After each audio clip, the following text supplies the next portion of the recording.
Hemen gauz, kristonak, Peio Artabe, Peio Artetxe eta Lesario, eta onda etorri gara gure disko berria aurkeztuten, aho bete hort. Eta, bueno, 8 kantako disko eder bat da. Kolaboratione...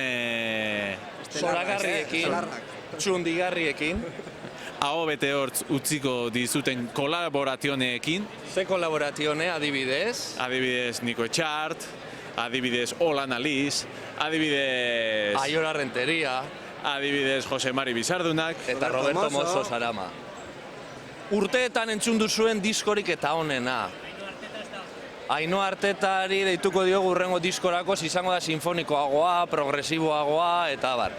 Baina bai, Arteta ere badago gure jomugan eta gure ikusmiran, bai. Baina momentuz hauekin,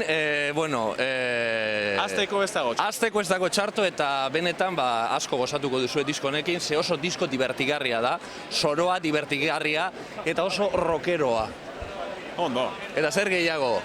Jabeze barik. Eta hori, bigarren ez etorri gara Euskal Rock and Rolla salbatzera, lehenengo alegina egin genuen Eskean Kristorekin, orain kristonakekin eta ia lortzen dugun, seguru baietz. Kristonak arelako lortuko dugu eta kriston disko atara dugu, beraz, etorrezatezi eta erosi gure diskoa. Disfrutoko duzue.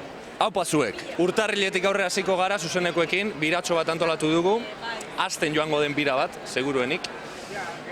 Gaur joko ditugu lehenengo kanta berriak, hautsenean orain 8 eta 20an, eta uste dugu, guk asko disfrutatzen dugu abesti berriekin, eta ea publikoak zer dio. Nik uste dut aho bete hortz geldituko direla. Hala dek.